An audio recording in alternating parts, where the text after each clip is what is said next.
இது எதற்கான இந்த ஒரு சொல்லாடல் கையாளப்பட்டுச்சுனாக்கா, அழகிரி அவர்கள் வெறும் 4 பேர் போய் 4 பேர் போய் ட்ரெயின் மறிச்சார் இல்லையா? ஸோ அதை பார்த்துட்டு அந்த ஒரு தோணியில் அவர் பேசியிருக்காரு. ஏன்னா இன்றைக்கு தலைமை வேற ஒரு நபரை கொண்டு வந்து வச்சிருக்காங்க, செல்வ பெருந்தகை. அவர் வேற ஒரு துணியில் போய்கிட்டு இருக்காரு. இப்போது அண்ணாமலை இந்த ட்விட்டை போட்டதுக்கப்புறம் இப்போ மறுபடியும் அதில் என்ன பிரச்சனை ஆயிடுச்சு தெரியுங்களா? செல்வ பெருந்தகைக்கும் ஒரு தமிழ் நமக்குள்ள இப்படி ஒரு பிரிவினை ஏற்படுத்துவதன் மூலமாக இங்கே ஒரு சொல்லாடுகளை அடுத்தடுத்த தளத்துக்கு போய் அடிச்சுக்கிறத வச்சு ஒரு அரசியல் நடக்குதுனாக்கா, இந்த அரசியலை புரிந்து கொண்டு நீங்கள் அவாய்ட் பண்ண கற்றுக்கணும். நீங்கள் சொல்வதை போல் இப்போ பாண்டியனை சிஎம் கேண்டிடேட்டாக சொன்னாங்க. அவர் சிஎம் கேண்டிடேட் கிடையாது, கரெக்டுங்களா?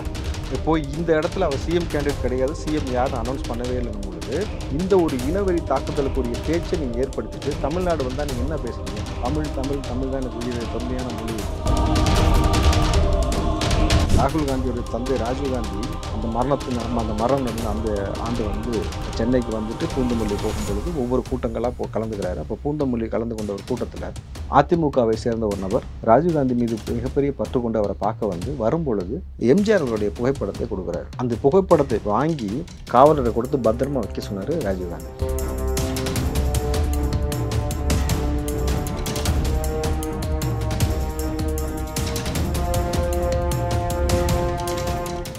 ரியல் ஒன் வாய்ஸ் நேயர்களுக்கு வணக்கம். இன்றைய நேர்களுக்காக நம்முடன் இணைகிறார் காங்கிரஸை சேர்ந்த ராவுத்தர் இப்ராஹிம் அவர்கள். வணக்கம் சார். வணக்கம் ஹரி. பூரி ஜெகநாதர் கோயில் சாவி காணாமல் போன சாவி ஒரு தமிழர் கையில் தான் இருக்குது அப்படின்னு சொல்லிட்டு மோடி சொன்ன பிரச்சார கூட்டத்தில் சொன்ன விஷயத்துக்கு இப்போது இன்னும் பூதாகரமாக வெடிச்சிட்ருக்கு. தமிழக மாநில காங்கிரஸ் தலைவர் செல்வ பெருந்தகை கமலாலயத்தை முற்றுகையிட போவதாக தகவல் சொல்லியிருக்கார். இதுக்கு ட்விட்டரில் அண்ணாமலை அவர்கள் பதிலடி கொடுத்திருக்கார். என்னென்னா, தமிழக பாஜக தலைமை அலுவலகத்தை முற்றுகையிட போவதாக காங்கிரஸ் கட்சியின் தமிழக மாநில தலைவர் அறிவித்துள்ளதாக அறிந்தேன். எங்கள் அலுவலகம் வரவிருக்கும் தேதியை முன்பே அறிவித்தால் வரும் 10 பேருக்கும் உணவு ஏற்பாடு செய்ய வசதியாக இருக்கும். மேலும் வரும் அனைவருக்கும் திமுக மற்றும் காங்கிரஸ் கட்சி தமிழர்களுக்கு செய்த துரோகங்கள் குறித்த புத்தகமும் பரிசாக வழங்கலாம் என்று இருக்கிறோம். எப்படி திமுக காங்கிரசும் தமிழகத்துக்கு எதிரியாக விளங்குகின்றன என்ற காணொலியையும் அன்றைய தினம் சமூக வலைதளத்தில் பதிவேற்றவும் முடிவு செய்துள்ளோம்.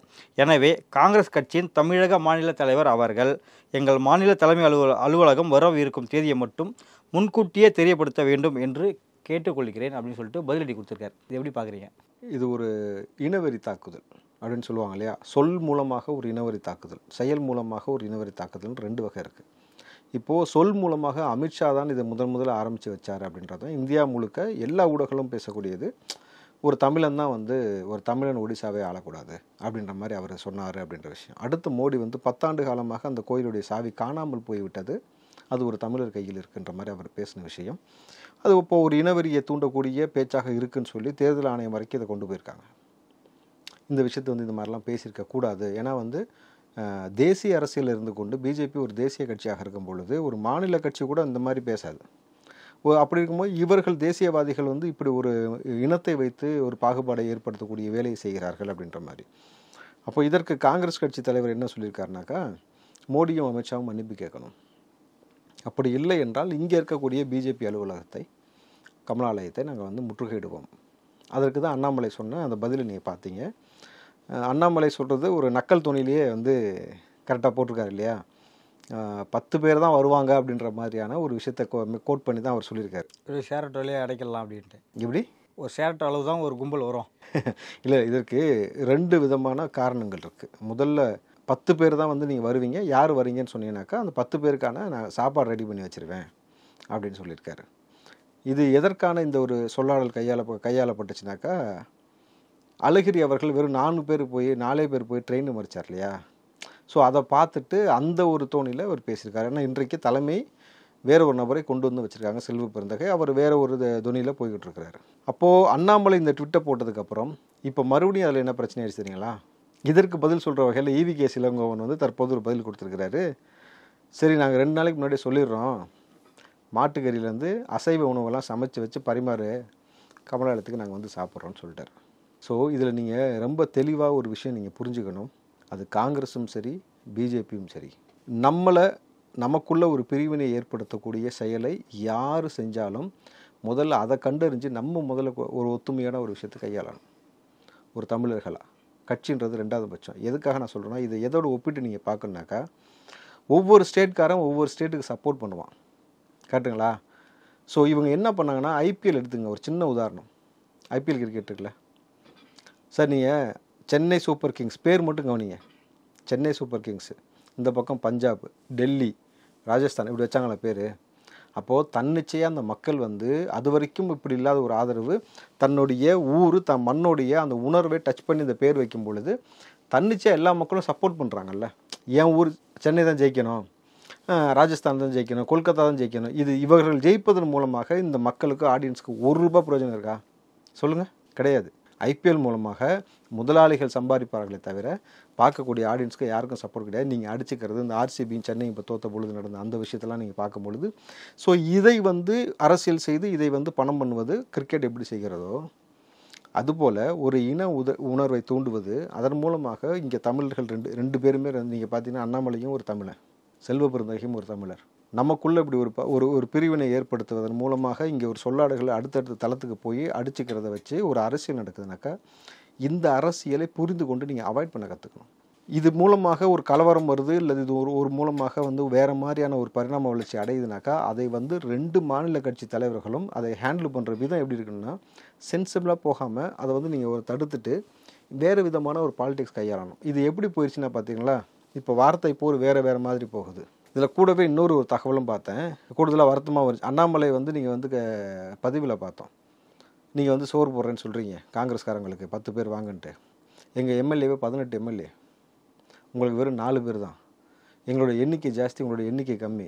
சரி சோறு போடுறேன்னு சொல்கிறீங்களே, அதுவாவது உங்கள் சொந்த காசில் போடுவீங்களா, அதுக்கு உங்கள் ஃப்ரெண்ட்ஸ் தான் ஸ்பான்சர் பண்ணுவாங்களா அப்படின்ற மாதிரி ஒரு கேள்வியை வந்து வரிசையாக ட்விட்டரில் வந்து இப்போ இந்த சைடு காங்கிரஸ்காரர்கள் வைத்து கொண்டு வருகிறார்கள். அப்போது இது எதை நோக்கி போகுதுனாக்கா, 2 தமிழர்களுக்குமான ஒரு போராக இது மாறிக்கிட்டு இருக்கு. இப்போ இதை நீங்கள் தவிர்த்துக்கிட்டு இந்த விஷயத்தை எப்படி கையாளணும், யார் யாரை ஆட்சி செய்வது. இப்போ இங்கே பிரச்சனை என்னாச்சுனாக்கா, யார் இந்த பாண்டியன் முதல்ல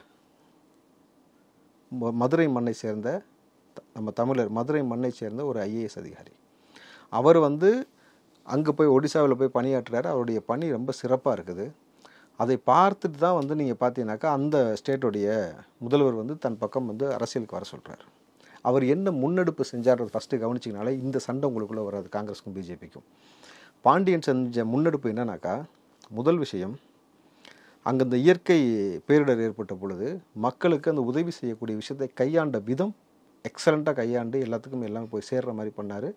மக்களுக்கு அவர் மேலே ஒரு நம்பிக்கையும் ஒரு ஆதரவும் பெருக ஆரம்பிச்சிச்சு. 2வது விஷயம், மாற்றுத்திறனாளிகள் பல கேட்டகரி இருக்குது, கால் ஊனம், கை ஊனம்ன்ற மாதிரி ஒவ்வொரு விஷயமா இருக்கு இல்லையா.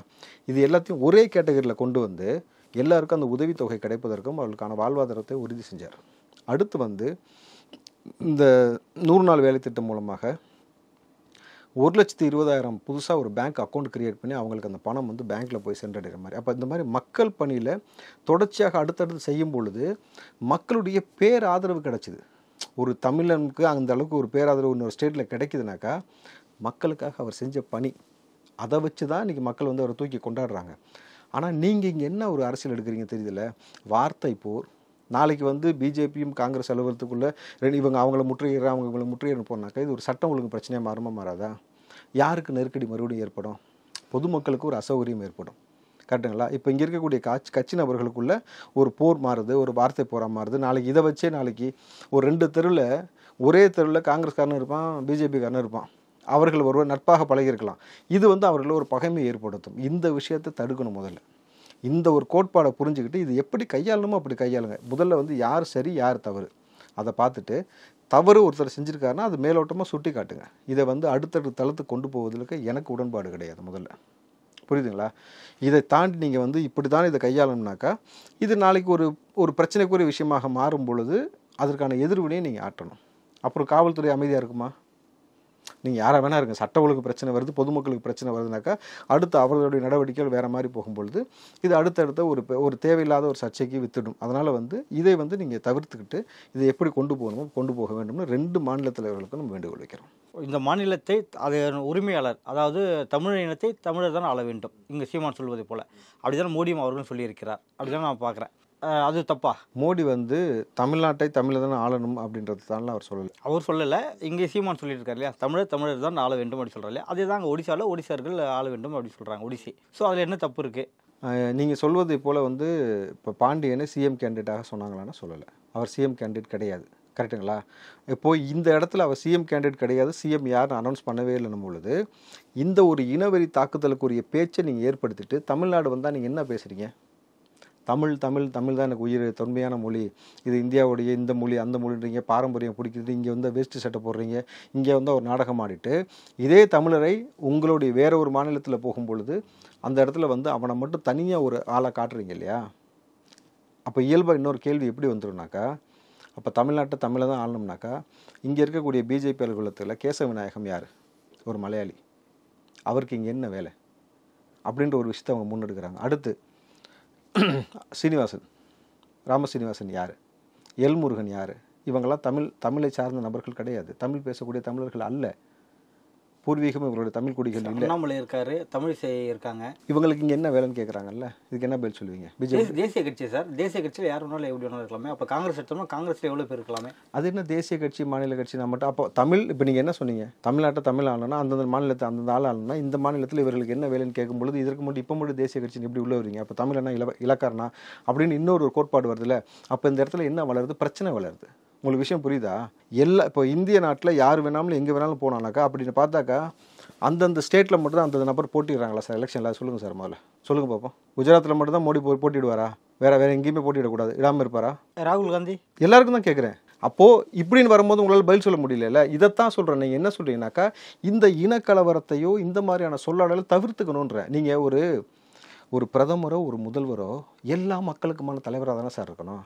ஒரு குறிப்பிட்ட மதத்தினருக்கோ ஒரு குறிப்பிட்ட ஜாதியினருக்கோ அல்லது குறிப்பிட்ட மொழியினருக்கோ அல்லது குறிப்பிட்ட ஸ்டேட் சம்மந்தப்பட்ட நபர்களுக்கோ வந்து மட்டும்தான் நான் இருப்பேன்னாக்கா நீங்கள் எப்படி பாரத பிரதமர்னு சொல்ல முடியும்? இந்த ஒரு இயற்கையாக ஒரு விஷயம் புரியுதுல சார்.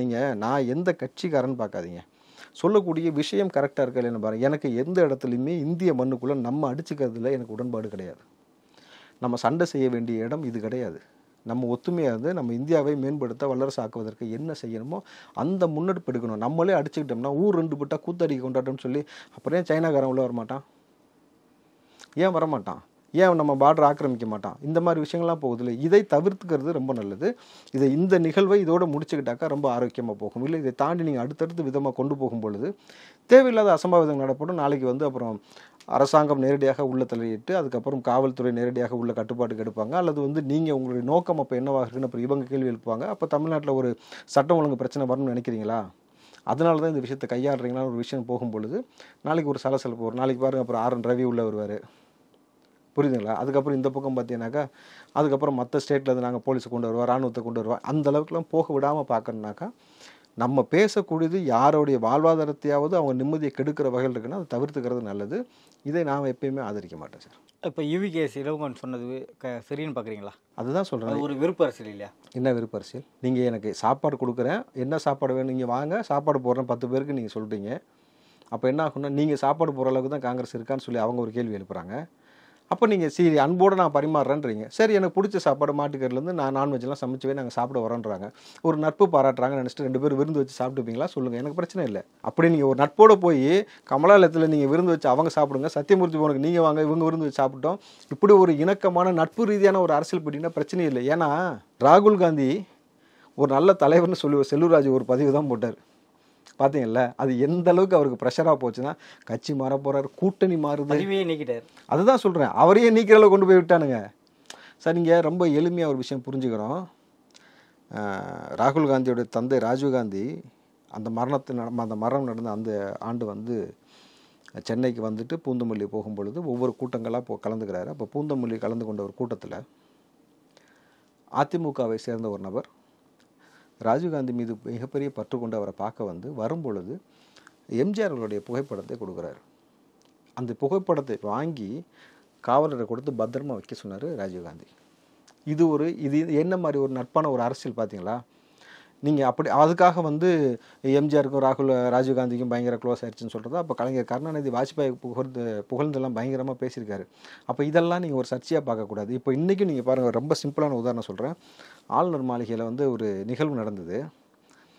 திமுகவை சார்ந்த எல்லா நபர்களும், துரைமுருகன்லேருந்து எல்லா நபர்களும் இருந்தாங்க, அதிமுகவை சார்ந்த எல்லா நபர்களும் இருந்தாங்க. 2 கட்சியை சேர்ந்த அமைச்சர் பெருமக்களும் கை கொடுத்து சிரித்து பேசிக்கிட்ட விஷயத்தை நம்ம காணொலியாக பார்த்தோம்ல. அப்போ இதை வச்சு நீங்கள் என்னென்னு சொல்லுவீங்க? ஒரு செல்லூர் ராஜு செஞ்சால் தப்புன்றீங்க, ஒட்டுமொத்த எல்லா 2 கட்சியும் அப்புறம் பயங்கரமாக கைகுலுக்கி பேசிட்டீங்களா? அப்போ இது எப்படின்னு சொல்லுவீங்க? அப்போ பிஜேபி சொல்கிறது போல் உங்கள் 2 பேருக்கும் ஏதாவது அண்டர்ஸ்டாண்டிங் இருக்கா? நீங்கள் இந்த பக்கம் இப்படி சொல்கிறீங்க, அப்போ இன்னொரு பக்கம் உங்களுக்கும் திமுகவுக்கும் பிஜேபிக்கு அண்டர்ஸ்டாண்டிங் இருக்குன்றாங்க, அதிமுகவுக்கு பிஜேபிக்கு அண்டர்ஸ்டாண்டிங் இருக்குன்றாங்க. சார், அண்டர்ஸ்டாண்டிங் எல்லாத்துக்குள்ளேயுமே பாலிடிக்ஸில் இருக்கணும்.